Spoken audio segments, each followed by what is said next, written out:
Welcome back to another edition of the Adventures in Business podcast. I'm your host, Ryan Jones. And today I'm joined by the owner and operator of Appcycled, which is a sustainable shop that features a unique and carefully curated collection of vintage streetwear and other eco-friendly and philanthropic lines.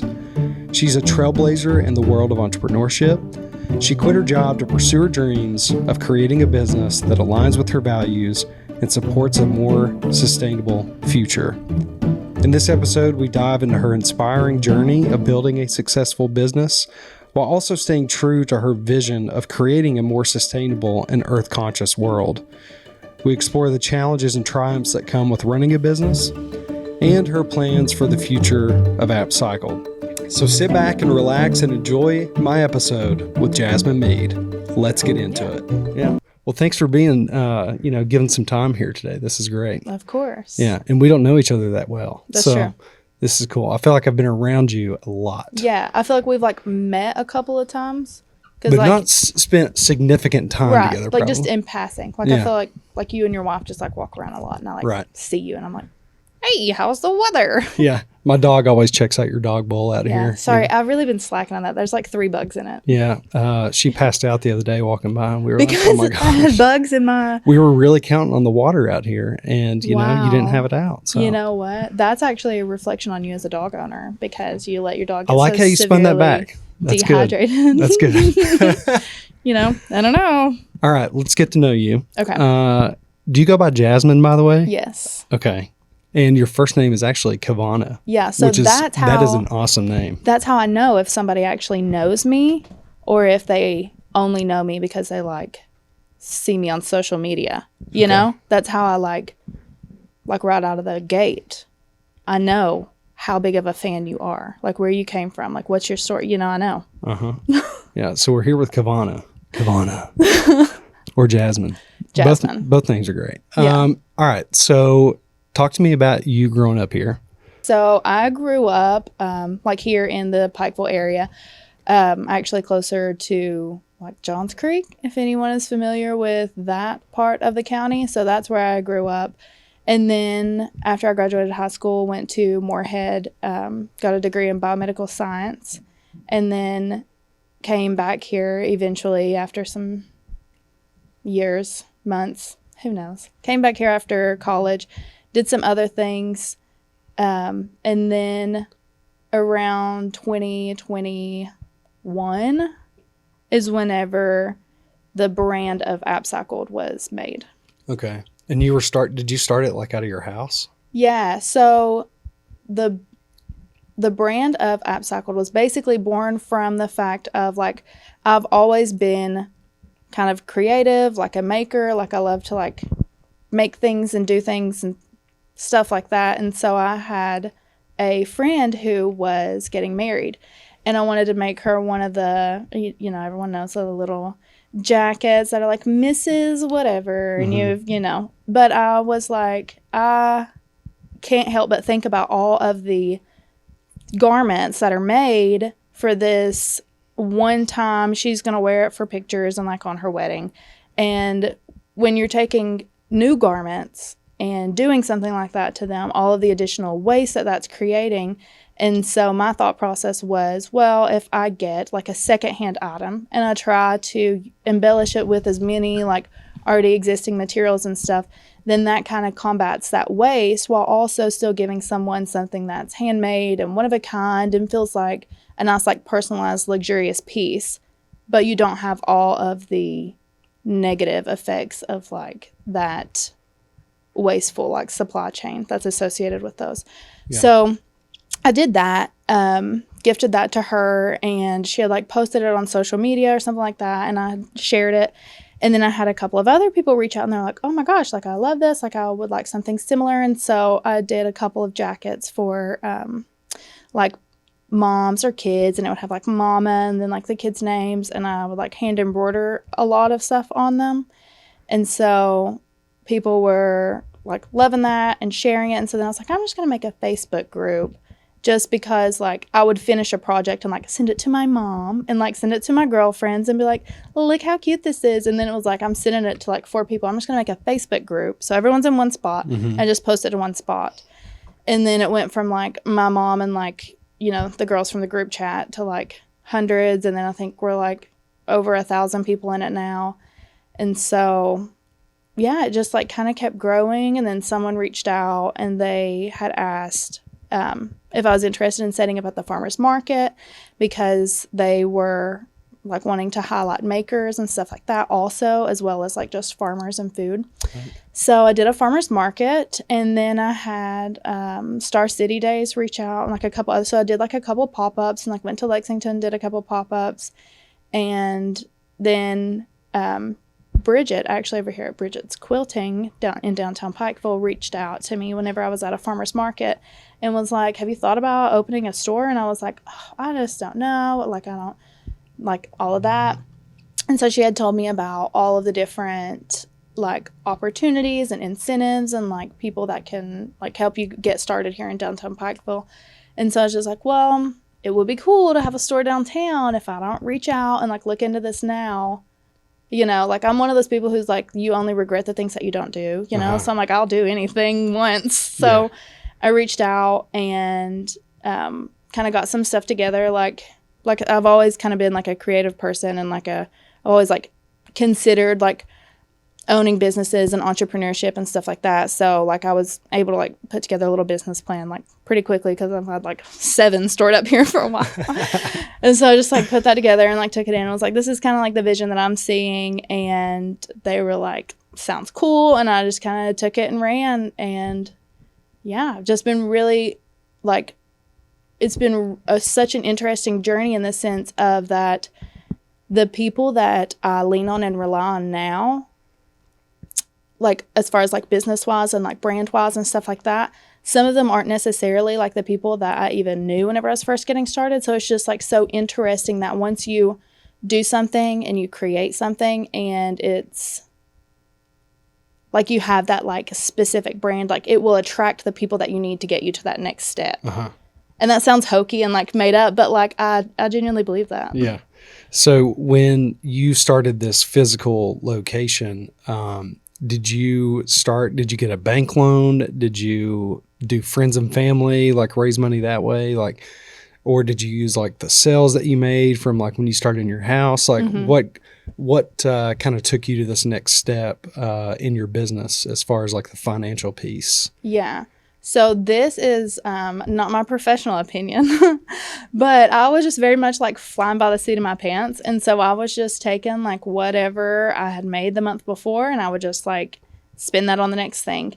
And so like with the space, I may have taken, I think we took like $2,000 of just like personal like capital input. But, like it wasn't, I mean, like in the grand scheme of things, that's really not significant like for a business. And so as far as like, you know, like savings or bank loans, like I didn't do anything like that. I was just like, this will get me a couple of months worth of rent, and then, you know, we'll go from there. Is it awesome? It's kind of irresponsible, but it's a principle that a lot of people could take, right? It's like you started extremely small, like out of your house, and you use those sales to then go to the next thing, and then use that to go to the next thing. Right. You know? So I think it's a smart thing to do for sure. Yeah. Yeah. Kind of bootstrap it, you know? Yeah.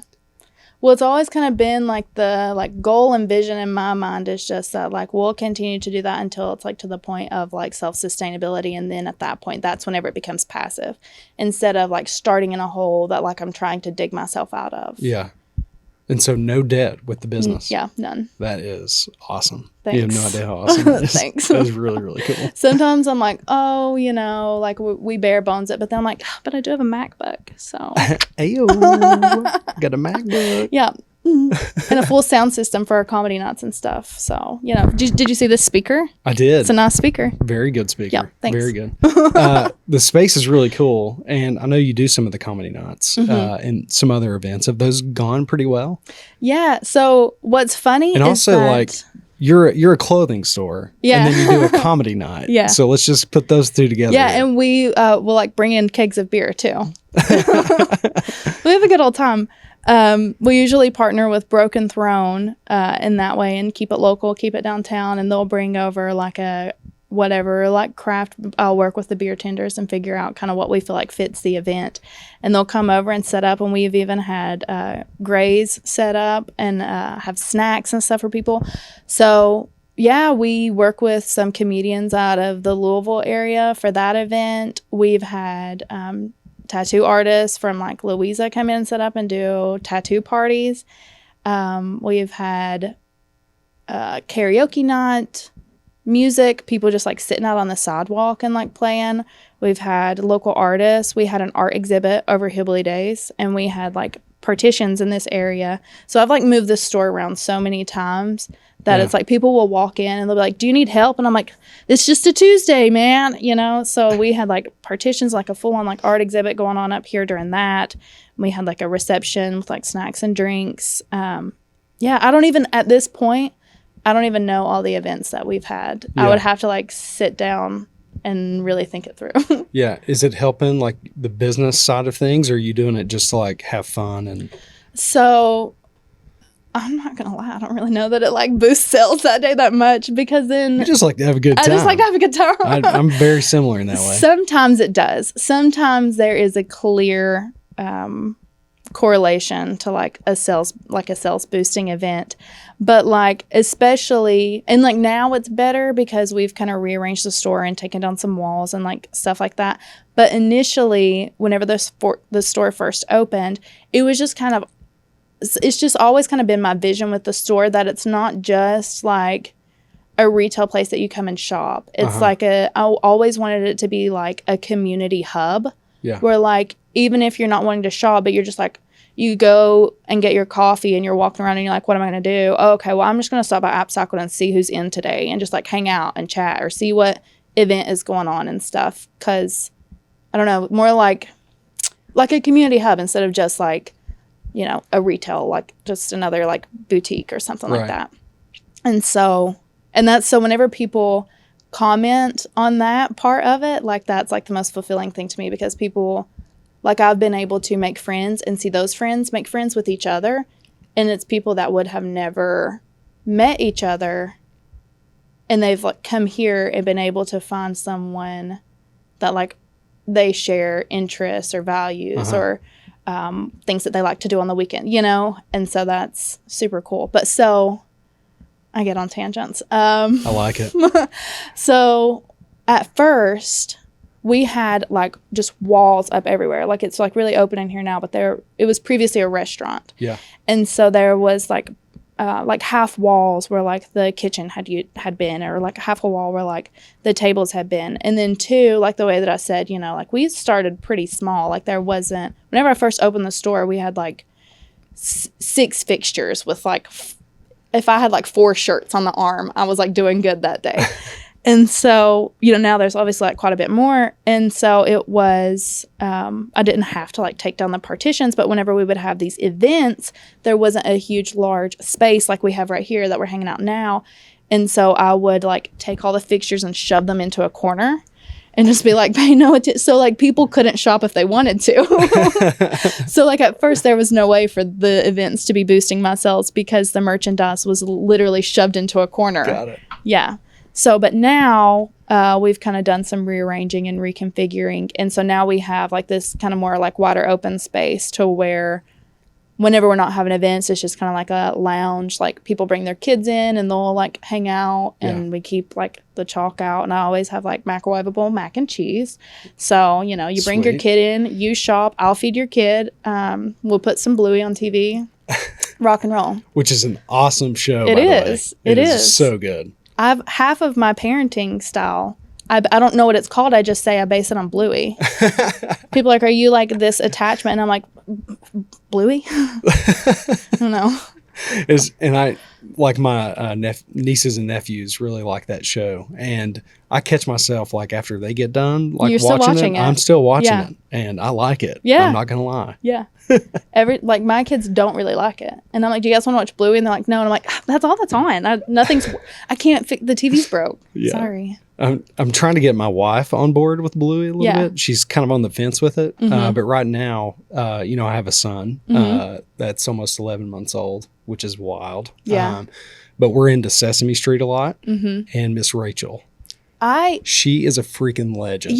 I think that Miss Rachel I feel like it's a very divisive crowd on Miss Rachel because, like, I love her. I could listen to her all day long. I watch her TikToks when my kids aren't around. Yeah. But so many people are like, I can't stand Miss Rachel. It's like the voice. It's the high-pitched voice. It's da-da-da. And I'm like, okay, but I do that too. So, like, do you hate me? At first, it got me, it took me a little bit to get used to it. Mm-hmm. But then I started looking more like into her like background and stuff. And, like there's a reason for all of it. There's a reason why she did it.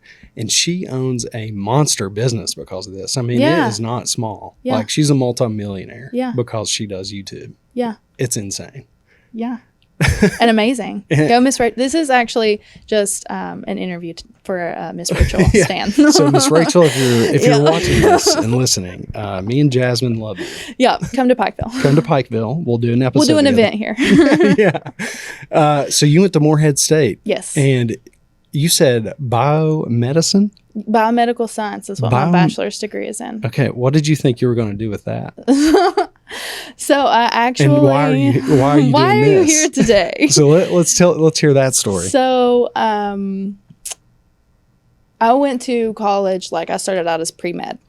And so then like a little bit through, I was like, this is not going to be the life for me. But I'm not one of those people who were like, I'll just switch my major and like do an extra year, because I knew that if I didn't graduate in 4 years, I would quit and never return, because I actually hate school and I've hated school my whole life. But stay in school, kids. School is cool. So sort of. I stuck with that major and I was like, I'll just do research, because I did like research. I liked laboratory stuff. And so I did like an internship and did some research. And then I ended up working for a laboratory. And it was just like, you think that research and laboratory stuff is just going to be like fast cars and women. And it's not. It's like slow doing the same thing over and over until you're like dead inside and you're just dissociating with the cuvette. And so I quit that. I'm an avid proponent of quitting. So I quit that. And then at that time I was engaged. And so my now husband and I moved back here because we're both from here. And he had gotten a job offer like here. So we moved back to the area. We were like, job offer, be closer to family, all of that stuff. And I just like kind of hopped around at different jobs. Like I was like his secretary for a minute, which was like hot. But no, he would like never even come out and talk to me. He was like, this is literally work. Will you just answer the phone? And I was like, So I quit that. And then what I do? Oh, and then I was a banker for like 2 years. No way. Yeah, I was like just doing mortgages for a couple of years. Yeah, and like. Were you good at it? Yeah, I actually was really good at it and like got moved to like a lead position and then would like go around and like help do trainings and stuff like that. Nice. Which bank? Community Trust. Okay. But what's funny is that I always hated school, but I was always really good at it. Like, I was, like, good at banking, but I hated it. Like, I'm not the type of person that can just, like, sit in an office. And I would just, like, sit in the office and, like, spin around in my chair screaming in anguish. And they were like, please just send me that report. And I would be like, So that was also not the life for me. I actually quit that job without even having a job lined up. I was, like, so done with that. I love that. Did you learn a lot from being a banker to like apply some of those principles to like absolutely, because business? It's like, it's like what's one thing that feels illegal but isn't? The gatekeeping on mortgages. Like, unless you've worked at a bank or like you're really just financial savvy, I feel like there's so much that goes into a very common experience buying a home that people don't have a grasp on. Like, people don't have a grasp on how rates work or how adjustments and rates work and stuff like that. And so, like, could I have just Googled it and figured it out way quicker? Maybe. But I put in the time. And whenever I go to buy and sell homes, I know exactly what's going on in that transaction.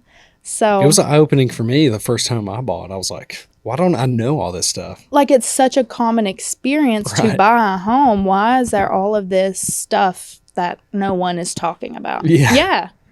It should be like a course. Yes. Like in college or high school, even high school, they should be talking about it. Yeah. It's pretty wild. So yeah, I'm not, so when I say like I'm an avid proponent of quitting, it's because like I've never done something, been like, oh, this isn't for me, quit, and like regretted that I did the thing. Yeah. Because I always like learn something or make a connection or make, like whatever. And so do what you want. If you don't like it, quit and do something else. There's a million things to do, right. and you got 100 years to live. So it took me a long time to like take that risk for myself, because I've always had like a good job, and then I would have a business on the side. That's always how I've done it. And I was like, well, if it gets to a certain point, I'll quit my job and I can just be an entrepreneur. But then, all of a sudden, a couple of years ago, it's like, you have to be afraid of that rug being pulled out before you're going to like work to keep it. I don't know the metaphor. As soon as I like went all in, like 100% as being an entrepreneur, like pieces started falling in, together. And it was the best decision I've ever made. Yeah. Yeah. That's Freedom, cool. There's so many things. I was in so many toxic work cultures. I don't know about you, but like glamorizing the grind. Yeah. Yeah. Grind, and just like terrible bosses, just like making the culture and environment and atmosphere just toxic and creating division with people. And it's just like, what am I doing here? Yeah. I need to have more control over this, Yeah. So now it's like, keep the customer happy. It's a reflection of your values versus just working for like the paycheck at the end of the week. Yeah. That's my favorite thing of it is like, I never understood people who were like, I just can't imagine not having this like corporate job, or like whenever, like I had my daughter in 2019, and I actually was a stay-at-home mom for the first, like almost 2 years before I started Appcycled. I was a stay-at-home mom with my daughter, and people would always be like, I could never stay home. I just have to work. I just have to. And I'm like, if it's soul fulfilling work, I get that. Like if you're, like a nurse and you feel very about it, or like you're a teacher and you feel very about it, or like something like we're doing. But some people would say that to me, and they would be like something that I'm just like, is that your soul's work? Like, is being a bank teller that brings you fulfillment? Like, I don't understand that. Like, I would much rather because entrepreneurship is not for the faint of heart. No. You never really know. Like, you could be doing great today, and the next week you're like, how did this happen? So, but I would still rather have that and know that I'm doing something that is a reflection of me. Like, is my soul's work, like, fills my cup, versus, like, I'm just, like, my work is just a part of the machine. Yeah. Not that we don't need parts of the machine. I don't know how to say that, like, in a good way, but, I like saying. That I've been able to, because, I mean, we're in a capitalistic society, so, like, you got to have the machine. But I love that I'm able to, like, marry my values with my day job. Yeah. So you had some clothing retail experience. Has that helped you with this as well? So whenever I was in high school, I worked at a Rue 21, and then I also worked, I know that this might not seem like related, but I also worked at Food City for a few years. And like, even though that's not like clothing retail, like you learn, like, pay attention to your busy hours because of this, or like pay attention to how your shelves look because of this.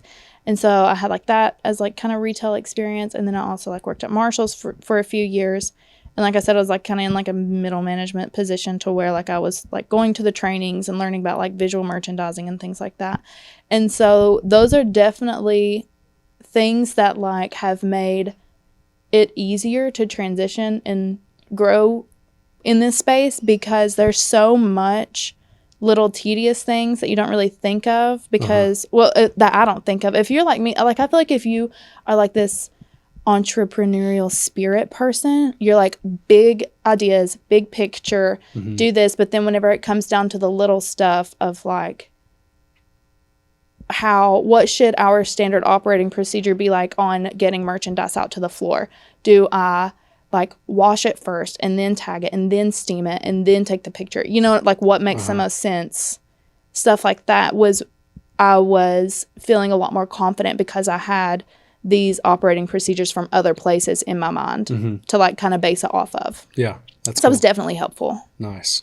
And I think working in those types of industries, like it really helps with customer service, just like overall. Like I grew up in retail, different kind of retail, but my dad owned a pharmacy. He's passed now, but I grew up in a pharmacy and worked a lot on the retail side of the pharmacy until like high school when I could, go in the back and, count pills. But Flex. I think I still have my pharmacy tech license too. Nice. Which I'm never going to use that again. But I don't know. You might. Maybe. Maybe not in a pharmacy, but you could identify some stuff for me. Yeah.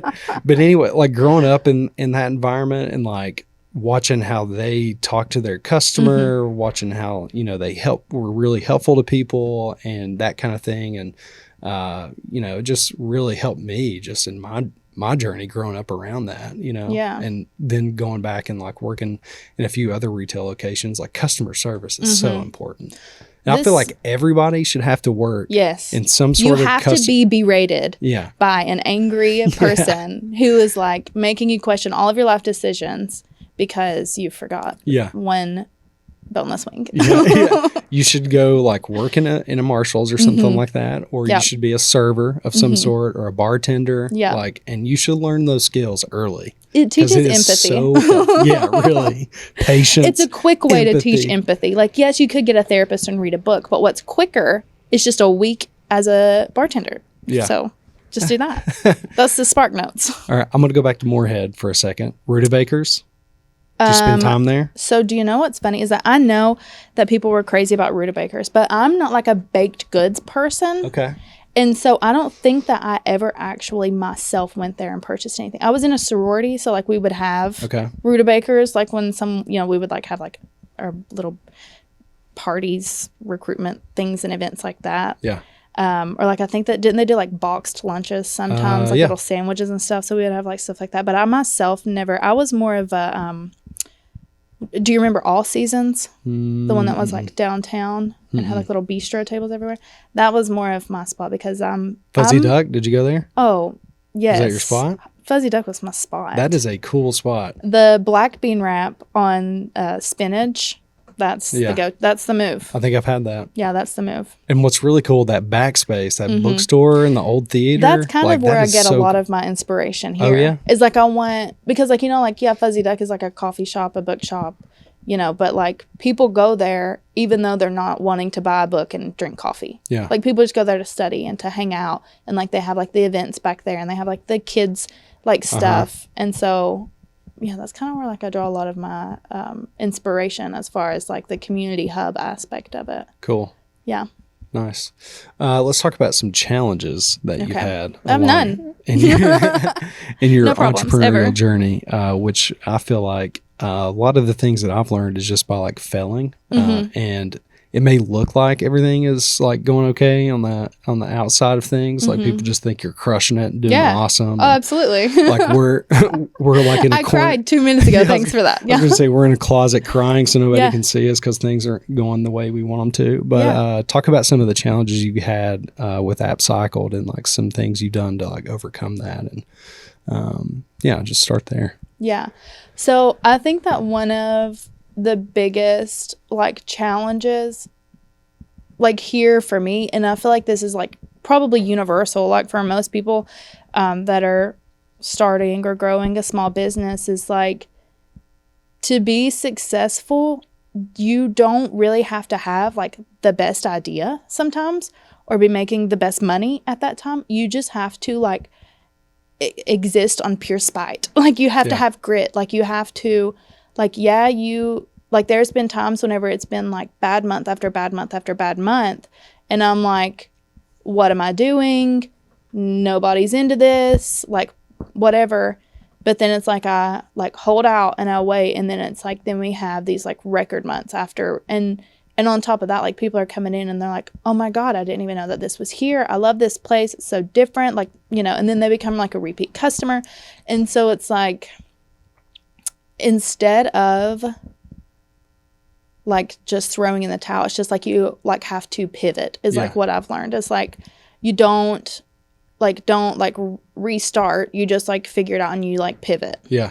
Yeah. There's many times like with Lincoln Road. I mean, we pivoted a ton of times. Like we're going through that right now. I mean, you probably saw our post recently, but we've decided to centralize everything in our Norton location just because it makes more sense to have it all there and kind of grow around our team there.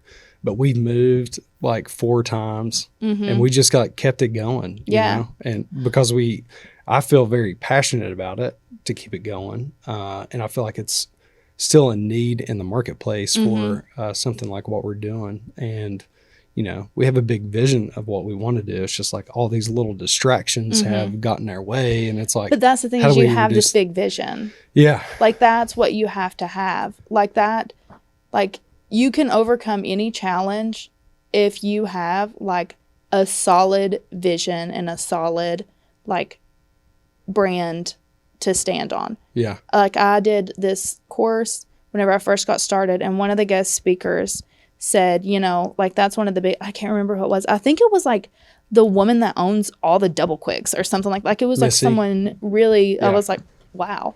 And she said, like that's the biggest thing in business is you have to, it might not have been her, but this is what she said.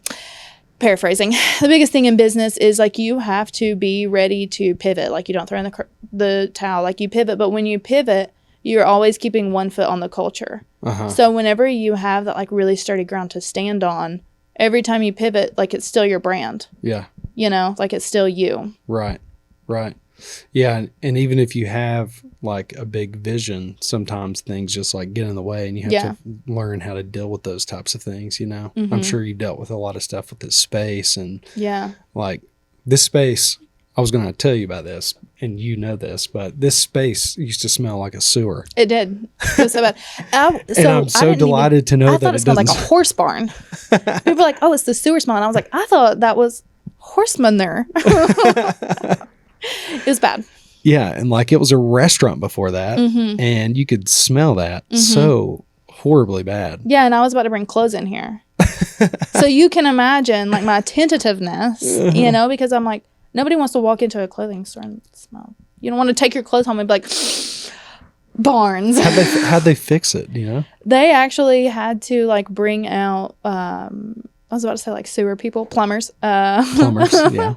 And actually do a lot of work on the building because this is just like a super old building. Like this building, it's like one of the, like original buildings here in Pikeville has been like in, I think they said 2 separate floods where the water in this building was over 6 foot high. And so there's just like, it's just an old building. So they just had to like go under and like replace a lot of the sewage and stuff.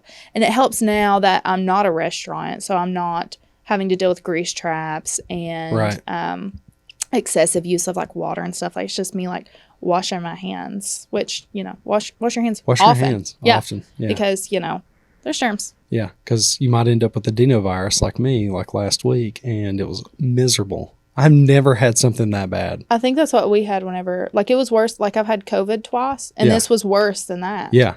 This, for me, it was like COVID and the flu, and then you get pink eye on top of that. See this? Yeah, I see that. I got it in both eyes, and I did nothing but lay flat for 5 days. I could not move. I'm hoping this isn't pink eye, but I have a 1-year-old and a 3-year-old, so it probably is. Probably is. I'm like, it was an eyelash. I'm hoping it was an eyelash. Do they do daycare? The 1-year-old is in daycare. The 3-year-old is in preschool. She has an art exhibit today. Okay. Nice. Yeah. We do daycare. He gets everything. Yep. And then brings it to us. Gifts it to Yeah. Sloppy, slimy. Yeah. All right. Let's talk about the business of Appcycled. You do a lot of like upcycled clothing. And I wrote down some stats because I thought this was fascinating. After I knew that I was going to interview, I went and looked up some like national, like global things that are going on.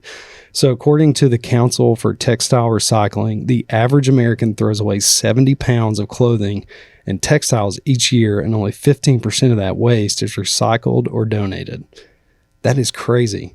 I think that so many people think, because like I'll be like, yeah, we're trying to reduce waste. We're trying to encourage shopping secondhand. And they'll be like, oh, I don't waste my stuff. I always take it to insert donation center here, Goodwill, Helping Hands or whatever. But I think that what people don't understand is like this truckload of stuff that you're taking to these donation centers, a very small portion of that actually ends up on another person's back. Yeah.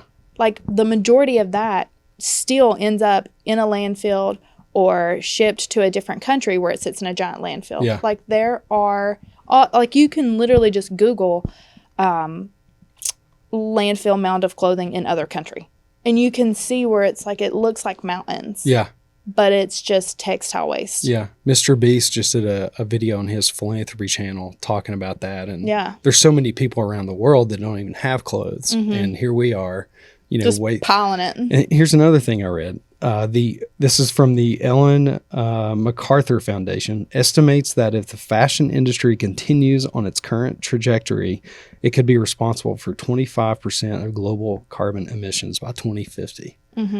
Isn't that wild? That is wild. So you're speaking to like my soapbox, right? So like you're saying this, I'm like, he's getting me started. So yeah, like the thing is like whenever you're looking at clothing, like if you look at like a shirt from even like the 90s versus like the stuff that you are buying from like fast fashion brands today. And so when we say fast fashion, I think everyone just thinks that we're like talking about Shein. They don't realize that it's also like Urban Outfitters and H&M and like, you know, no shade to where to y'all. You got to shop where you got to shop, but it's just I can't like fit into anything H&M sells. So me either. I'm just saying, be a little bit mindful. Like if you just swap out one thing, because these like look at the shirt from 1990 that is still around today and you can still wear, and like even if it's got a couple holes in it, like it still feels like a sturdy shirt. But like if you buy something from like, do you remember like Wet Seal?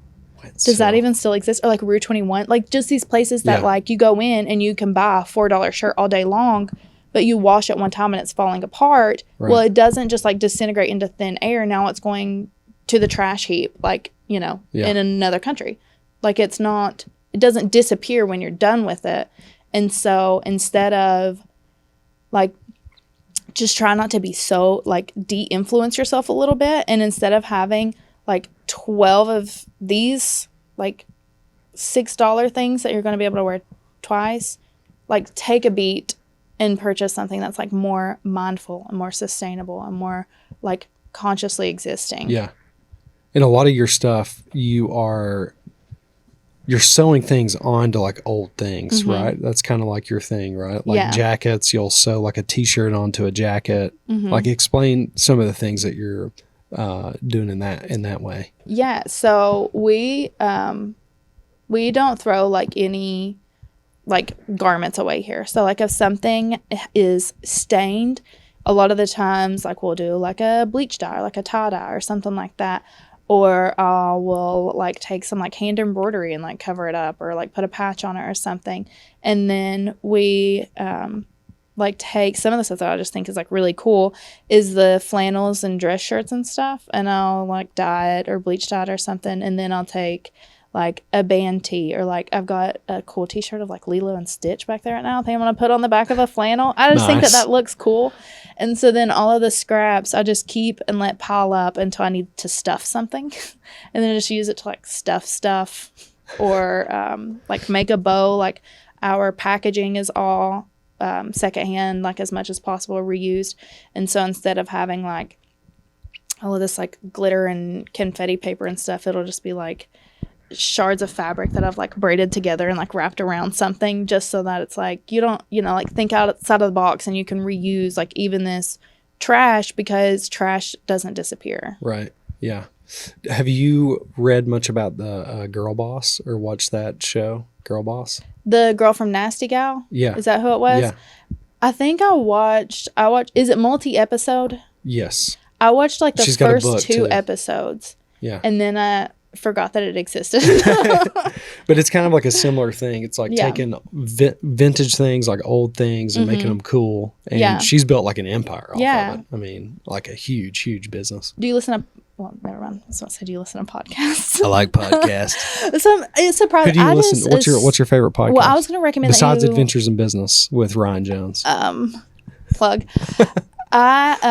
This isn't. Do you want to know my favorite, or do you want to know? I'm going to tell you my favorite. I want to know first. 5 podcasts that you listen to. Oh my God, Gatekeeper. 3. I want to know 3. So 5 is a lot. 5's a lot. Yeah, I don't listen to 5 regularly. Okay. So the top 3 that I listen to regularly this is actually, what's funny, this is like a direct reflection of someone's soul. This is a great way to get to know someone.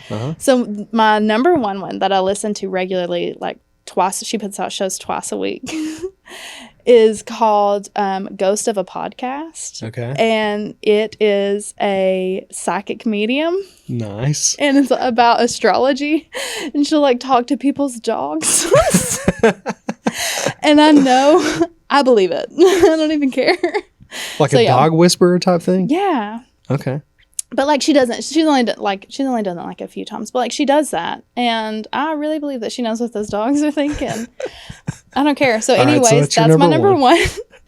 My number two, and this is a recent one that I've gotten into, is called Clothes Horse, CLOTES horse. And relatable to the business. Yeah, so it's all about that. And it's all about not only just like the waist and all of that stuff. She picks it apart because like you and I could like not even touch on like the issues that like we're trying to address here like in this time. Like it's just such a large issue. Like these numbers are staggering, and it's like crazy. People don't realize it. And so she talks about that aspect of it. And then she also talks about like the like shade and hate that like resellers get, like those of us who are like, this is a problem. Instead, like, let's look at secondhand items. Like, let's look at vintage item. Like, let's, try to shift our mindset to that. Because I think that people think that like vintage sellers and resellers are like just getting stuff for free and like marking it up so high and just trying to like take advantage of people. Or so I can only assume that's what people are thinking. But it's like at the end of the day, all retail is resell. That's the whole.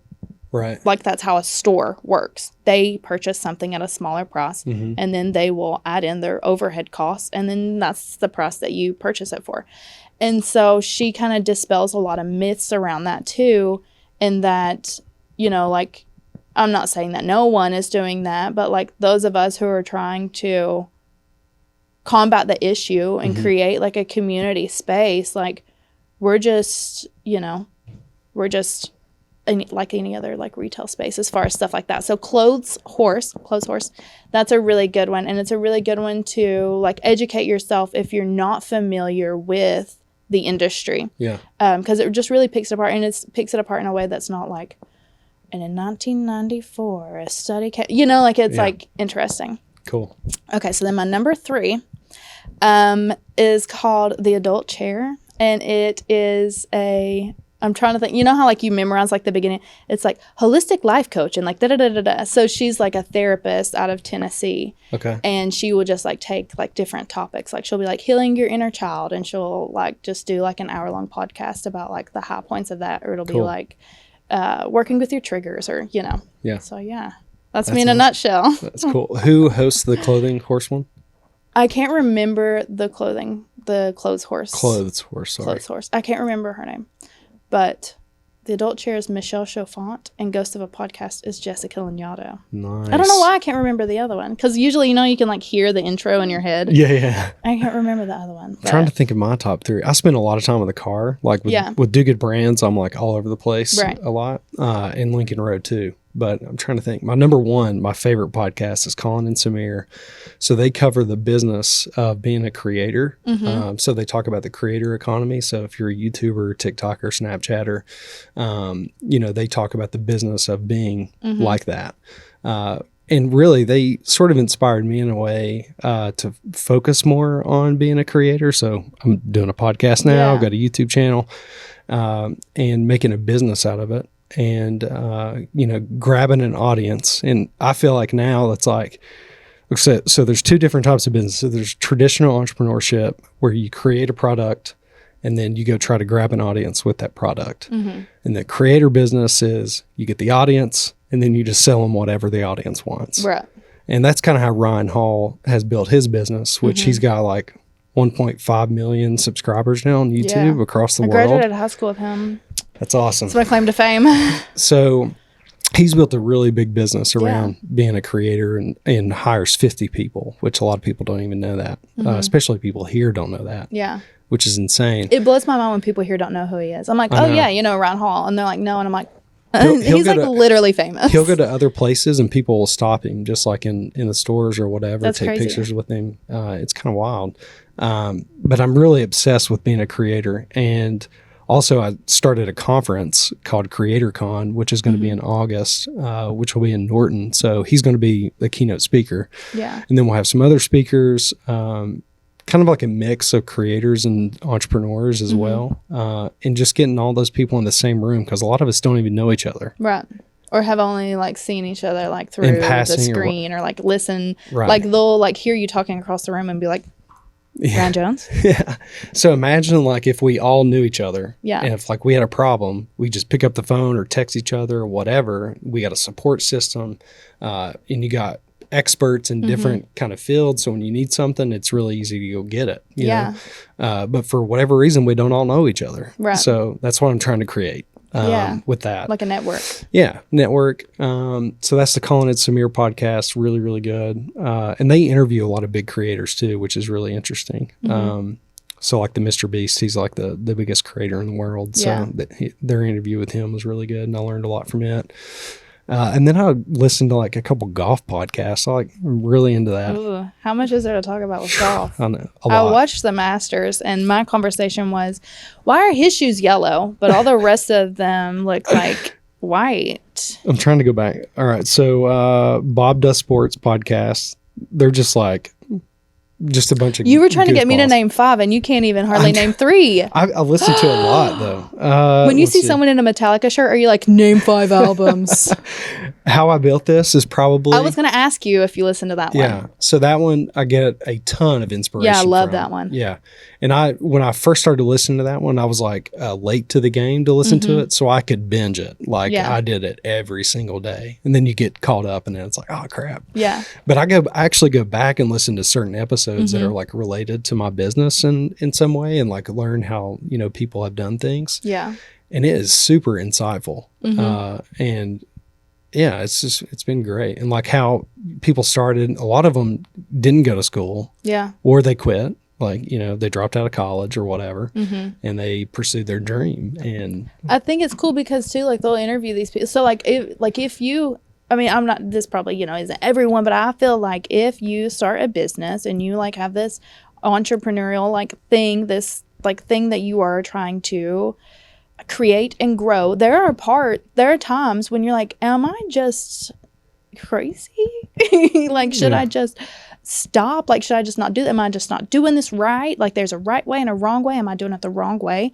But it's like you listen to this and you listen to these people. I'm like, well, I might be crazy, but I didn't do that. Yeah. And they're still successful. So it's like, there's room at the table. I tell you what stresses me out is the stories where people like max out their credit cards. Yeah. They get like super in debt. Yeah. They're successful now, but I can't imagine during those times of like having, let's say $500,000. Their home is on the line. Home is on the line. They maxed out every single credit card they have. They have like 4 kids also. Yeah. Four kids, no job, no income coming in. Their, spouse supports them in some way, I'm sure. Their parents died in a tragic accident. Yeah. Stuff like that. And then eventually coming out of that. Yeah. Or like getting investors and then at that I made point. my first $1 million month 2 days later. I'm like, okay. And I can't believe some of these stories, like they'll be able to get investors at that point. Yeah. Like if you're an investor and you hear all that, it's like, oh my gosh. Yeah. Why am I investing? What are the green flags? Yeah. But then they, create multi-million-dollar businesses and, there they are. Yeah. There they are. There they are. There they are. All right. So what type of advice would you give somebody starting a business? Don't do it. I'm just kidding. Do not do it. My advice, if you want to start a business, I'm trying to think of something that's like universal. So if you want to start a business, my advice would be to create your support network first. Like, I feel like so many people are like, create your branding first, like create your support network first. And I'm not saying like go out and hire people.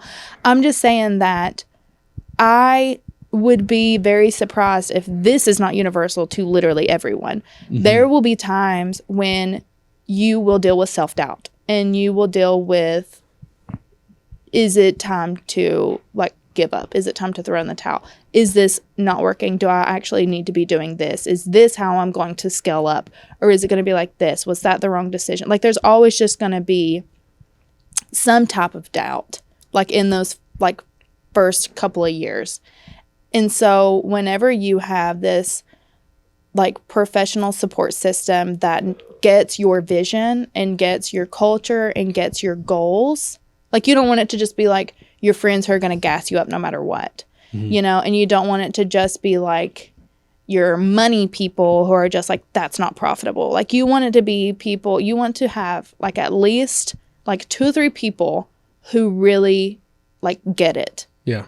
And then that way, whenever you're like in these ruts, you know that you have like a second voice to be like, what do you think? And you know it's going to be like a quality response. Yeah. That's a great piece of advice. Thank you. Because as an entrepreneur, you know, we don't go into offices with teams. Right. A lot of us. We're just sitting in a fluorescent room by ourselves. Yeah, fluorescent room trying to figure things out. So Yeah. having a support network is so important. Yeah. So important. It's like either your partners, like I have partners in my business of Lincoln Road. So like we're chatting all the time about ideas because all of us have like different pieces that we're good at. So if you do a partnership, like it's important to have partners that have different aspects of the business that you're not typically. Right. You know, like 5 graphic designers. Right. Yeah. Because if you have 5 graphic designers, then you're never going to be, you know. You're never going to be able to pick out a logo for one. That is Mine's better. so true. So true. So yeah, support network is really, really important. So talk about the future of Appcycled. Where are you headed? Where do you want to go? So my vision for Appcycled is that we will like continue to just grow like this community hub aspect. And so whenever I first started out, I was like, I want to have an event every quarter. And then I was like, I want to have an event every month. And now I'm kind of like, I want to have multiple events every week. I want people to know that on like Thursday is always book club at Appcycled, or like we just had a poetry slam and it was so fun. Like when every other Wednesday is all age poetry and every other Wednesday is like women's poetry or something like that, like fun stuff like that. Because I think that that is really important for this area in Eastern Kentucky, because Appcycled, like the store and the brand is not, it's kind of atypical like for this area. Yeah. And a lot of the things that we sell and back and support and partner with involves some marginalized communities or people who feel like they are not necessarily reflected in typical Appalachian culture. And so it's really important to me that we continue to bring that aspect to fruition, because so many people have been able to come here and make friends and see themselves represented in the community by such like a massive amount of people where they never had that feeling before. And I think not only does that make me feel good as the curator of that experience, but also if we want to continue living in Appalachia and we want a successful Appalachia, then it has to be appealing and wanted by many different types of people. And so I think if we want to be successful here, our area has to be successful. And so we have to be able to bring in, retain, and foster other successful people. And people, I mean, it's no, like everyone knows about the mass exodus out of Appalachia by like young professionals, you know? So it's like, how do we bring them back in? Well, they have to feel represented by their community before they're going to come back and they're going to stay. And so that's kind of like a tangent on like a bigger picture thing of here. But so like that's one big thing that I feel really, you know, strongly about that is like part of the future of Appcycled, like on the grand scheme. On the like smaller things of like, how do we do that? Like that's, to me, that's more events. To me, that's continuing to bring in people into the spotlight booth. And so our spotlight booth is, I was telling you earlier, it can be someone local, or it can be, it's always like Kentucky or Appalachian person, and it'll be like another vintage reseller or another upcycler, or we had a local artist and he had a collection and also had his like art in here. And so it's just something to continue to bring visibility like to other people in the community. Like it's not just me and Appcycled, like there's all these other people that are here too, like, you know, just bringing visibility to that. And then also another tier of that, which this is like hot news. Tiers. I like all this. I'm like a 3-prong plan person, okay? So the third prong of this. Is this breaking news? This is breaking news. I'm gonna clip this, by the way. Okay, but what if it doesn't? No, it'll happen. I'm going to release this because then I have I'll to clip do it, and then it has to happen. Yeah, okay. So and this has always been like part of the vision. It's just been like, what year is the rollout? So we will be having a section of the store that is a refill store. So it'll be like a zero waste bulk buying opportunity to get like your laundry detergent or like bars of soap instead of the plastic like containers, or like all-purpose cleaner, or just like in large quantities. And then so like you would bring in your jar, or we'll have like a jar for you. And so it ends up being a cyclical zero waste system. That's really cool. Thanks. And so that's what I mean whenever I'm like, I don't want Appcycled to ever just be like just a store, just a retail space. Like it's an entire, like it's like to create this place where you can find your community. You know, like you can find people who care that every time you buy a new pump bottle of hand soap, that is not disappearing. So now you can bring it here, you know, because you're thinking about that and I'm thinking about that, and those resources aren't here. So like we want to fill that we want to fill that need. Yeah, that's super cool. Thanks. Yeah. Did you name it Appcycled knowing that you were going to focus on other things besides clothing? No. Okay. No. So whenever I named it Appcycled, it was just like Appalachian and upcycle. Because that's all I was doing at the time was upcycling. But I knew that I wanted it to be something like reflective of the area. Because like I said, I think it's really important that we bring visibility to different types of people in Appalachia. And so it was all just Appalachia and upcycle. And so now, then whenever we started like bringing in like secondhand finds and vintage stuff, I was like, okay, it's like Appalachia plus upcycle plus recycle plus, you know, like reduce, reuse, Appcycle. And so then now it's going to be in the dictionary. It's actually, I mean, I should start a Wikipedia page for it. You should. But so yeah, now with like the zero waste and the refill, that's like a whole nother like reduction of waste kind of aspect of it. Reduce, reuse, Appcycle. That's really cool. Have you always been like a hippie?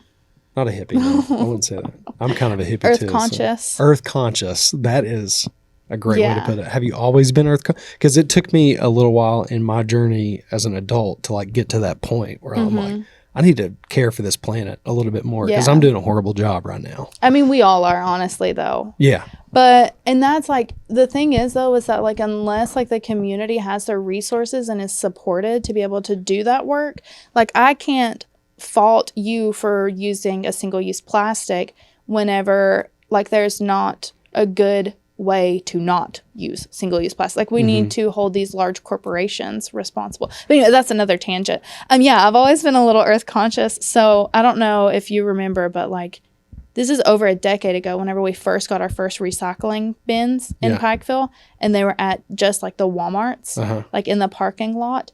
I would like make my family recycle. And so I was like, I don't know, like 10 or 11 at the time. And so I couldn't drive. And so I would just like throw it in the laundry room. And my mom would be like, stop, like, what is this? I don't have time to go to this. And I'm like, oh, so I guess you just, you know, want me to die of toxic fumes because like I'm left with your mess. Okay. You know, you voted for Al Gore, so I don't want to hear it, you know? So yeah, I've always been a little earth conscious. And then in college, my favorite class was a conservation biology class that I took. And so it's always like, and that's why like we really try to promote like sustainability instead of recycle and zero waste and, you know, like these like hard words that are so hard that if you don't have the resources and the support, you're never going to attain. So we try to promote sustainability in the sense of like make one small change. Yeah. Like today. You don't even have to do it tomorrow, because if you stress yourself out and you're trying to do it, then you're just going to throw in the towel and you're just going to quit everything. Yeah. But if you switch from, you know, your paper cups to like the reusable coffee cups, that's a small switch that you can make today and can be sustainable. And then whenever you feel comfortable with that, then take on another thing. Yeah. Yeah. It's like we all have to, you know, do our part. Right. And it's not just taking things that are recycling. There's so much, like we do it every week. keeping our cardboard, keeping all of our plastic bottles, keeping it all separate. You know, it's a whole deal. We've got 4 bins that just get full of stuff every week. And it's like, oh my God. Right. But I tell people too, because I'm like, okay, realistically, and this is no shade to the resources that we have here, because I'm very thankful of the resources that we have here. But realistically, if you ever open that and look in there, there's a lot of like greasy pizza boxes when there shouldn't be. Yeah. And there's no signage on specifically what types of plastics to put in there. Right. And there's so many different types of plastics. And most of the single-use plastics aren't even like recyclable by most like situations. So right, most of it goes to the landfill. Yeah, I don't even know like what's happening with that there. But a lot of the times whenever something's contaminated, I don't know what the sorting process facility is here, but a lot of the times when things are contaminated like that, they just throw it in the trash anyways. Yeah. And so I tell people, I'm like, if it's stressing you out here, like if you live in Pikeville and it's stressing you out so much, just go ahead, because you're better off to just throw it away if you're not going to wash it out and you're going to take like a greasy pizza box or something like that. And so I'm like, just do like little small things that are easy for you, because those will make a larger impact over time. Right. Do you see the Appcycled brand getting into like new sort of apparel that is 100% like sustainable, no carbon emissions and that kind of thing? Not necessarily like upcycled clothing, but like a kind of like a bigger brand around. Yeah, for sure. We're definitely very interested in stuff like that. We actually carry a line called Cantha Bay. And they have some like one-of-a-kind upcycled pieces from like sari materials and like India and Bangladesh. It's like women's rescues and stuff. And so that stuff is considered like new because it's like new materials that were discarded from these like textile manufacturers and then made into different garments. And then they also have other lines under the brand. And so even though it's not necessarily like a secondhand situation, it's still like a brand that aligns with the values and stuff. So even though a big thing just to watch out for is like there's a lot of greenwashing in brands like that, and so it's just important like I think it's like Walmart or Target, like one of those has like a made from recycled bottles or whatever, but then it's like, okay, well that's a ton of microplastics that like I'm washing over and over. So it's just like it's difficult for the average consumer to be mindful of all of that.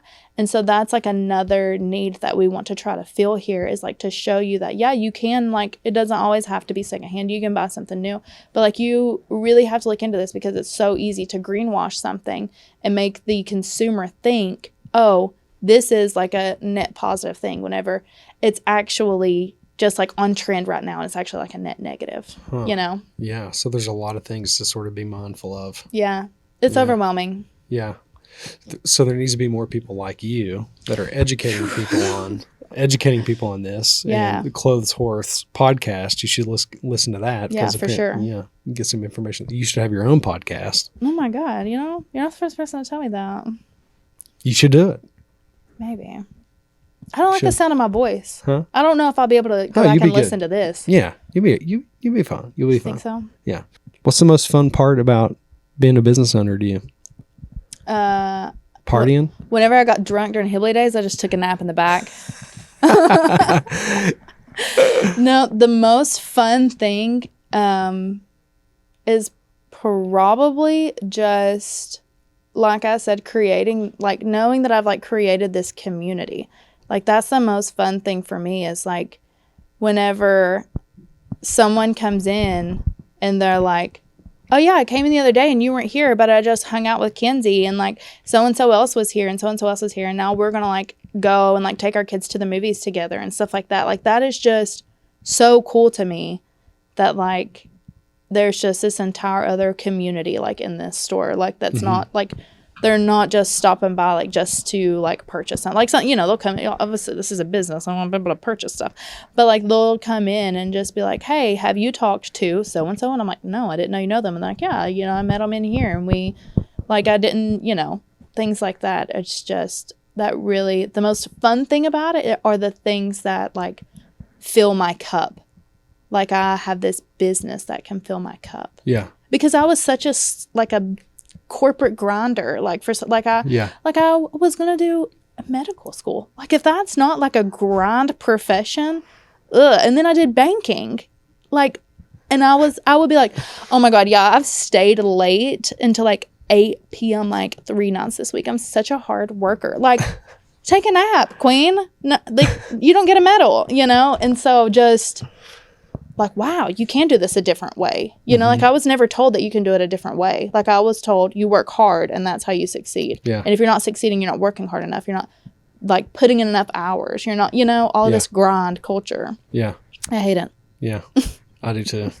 So that's my favorite part. I like to work, but I don't like the corporate working structure. Yes, You like know? that's what I was trying to say earlier is like I get joy from working. Yeah. But it's like for who and for what. Right. That really matters to me. Yeah. Matters to me too.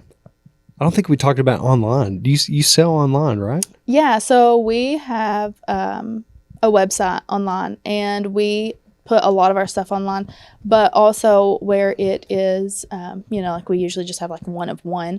We don't really take a lot of time just because like it's just me and a part-time worker, Kenzie.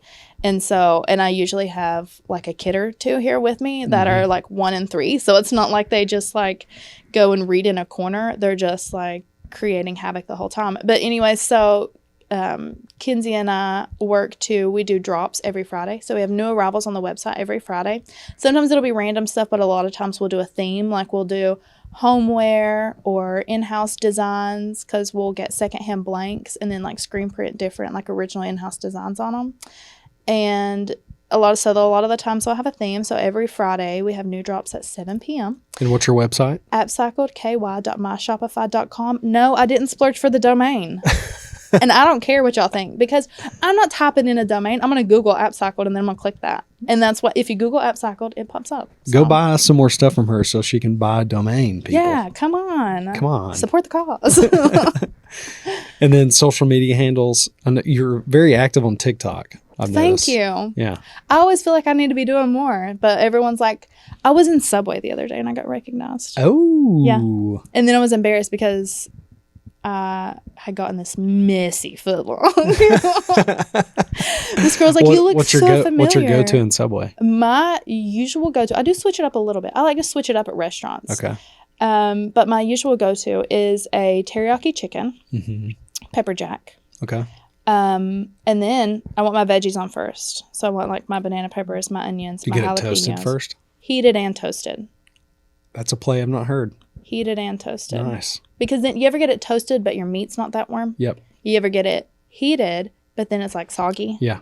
Heated and toasted. Nice. Yeah. So We'll clip that one share because that. people need to know that. Yeah. I don't gatekeep my Subway recipe. Yeah. So I feel like Subway and like the Mexican restaurant are two similar things. Like you get the same thing every time, but you switch it up. No, yeah, I don't. Really? Okay. And I think that that's telltale about my personality. Very inconsistent. Think of any. This has been awesome, by the way. Thanks. We got to drink I've had some. fun. Yeah, we got to have some White Claws together. Apparently. Do you want one? I would, but I've got a meeting at noon. I can make you don't- microwavable mac and cheese. It'll sober you up. Hide the smell.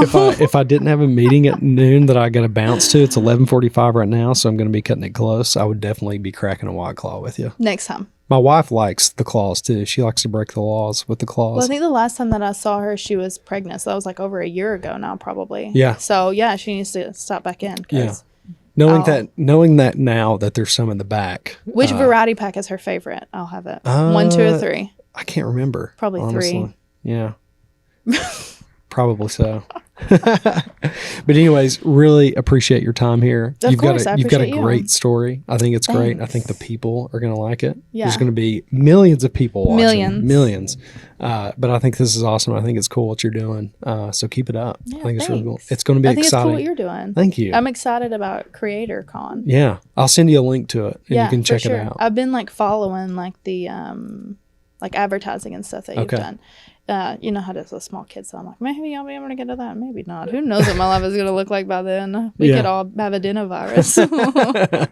I'm doing another video this week for it on UVA Wise's campus. Yeah. So like on campus, So a lot of the science students don't really mingle with like the business students. Yeah. And you were a science student. So, Yeah, like I'll meet people all the time. They're like, I went to Moorhead the same time as you. Moorhead's not a big school, you know? And they'll be like, I was there the same exact year. So I was like, oh, yeah, I just kind of was like, and I had a job too, like the whole time, like almost. So yeah, I didn't. So it happens on like small campuses, happens on big campuses. For whatever reason, the science students and the business students never bump into each other. Their buildings are typically in different parts of the campus. They're in their own little cliques, doing their own little thing. But the science students are very important when it comes to inventing, and they're really innovative in the research that they do, and R&D. And then you got the business students that are good at marketing and sales and presentations. Well, I always wish that I had taken more business classes. Yeah. Like now, like looking back on it, you know? So, Because like I see the strengths that I bring from that science, Right. like for specifically what I'm doing. yeah. But I'm always like, dang, I wish I would have took literally any business class. Yeah. So the video is basically like we're marketing it as a meetup to the students, but they really don't know what's going to go on. It's like a blind date. Yeah. So we're bringing them there. They're going to have pizza. There's going to be like professors there. I think the professors are probably telling them that there's going to be some type of speaker or something like that. They're going to get extra credit for coming. That's another way you entice the students to come. Right. But basically, Especially the science ones, because the beginning of the video, like the lights are going to shut off. Like the students are going to be eating, you know, they're going to be finishing up eating. The lights are just going to go off. It's going to be pitch black. And then the CreatorCon logo pops up on the wall. And then I come out in these like LED glasses that I have. And the students are going to be like, what the heck is this guy doing? And then I like kind of start the video. I'm like, you thought you were coming here for pizza, but you're actually coming here for a this is kind of scary. You're actually here to partner up with, you know, your but if you're a business student, you're here to partner up with a science student. You're going to give a pitch for it's going to be a 60-second pitch. You're going to have 30 minutes to prepare it. It's got to be $1 billion idea, and I'm going to give you $500 for the best one. Yeah. So that's essentially like the whole thing of the video. You're going to have such good ideas come out of that, though. I hope. Yeah. And I really hope like on campus there at UVA-Wise, it like brings this like sort of longer vision for campus and how to start a conversation. Yeah, start a conversation. And then UPike should be doing the same thing. Like the Coleman College of Business is separate from UPike. They're on a completely different side of campus, and they're not mingling with med students or the other, you know, students on campus a lot of times. So it's like a bigger conversation, I think, but the video is going to be fun, and hopefully it's like a cool marketing piece for CreatorCon too, because I want younger people to be there as well, because I think it's important to capture our younger people and talk to them about entrepreneurship earlier. Yeah. Because we don't do that. Like, you know, I didn't really think when I was younger that it was like a career. Yeah, like for me, I was just like, oh, that's just like what rich people do if they get bored. Yeah. You know, like it was never like, this is another option. This is another optional path for success. Yeah. Like I had an advisor, and I was like, I really don't think that I want to go to medical school. Like that just really seems like a total buzzkill. Yeah. And he was like 900. So he was like, what does buzzkill mean? Now he was like, okay, so what do you want to be like when you grow up? And I said, I just think that I want to be happy. And he was like rolled his eyes at me and was like, do you want to go to PA school? Do you want to like do research? And I was like, I don't know. Turns out I truly didn't know, because all of that is not for me. Yeah.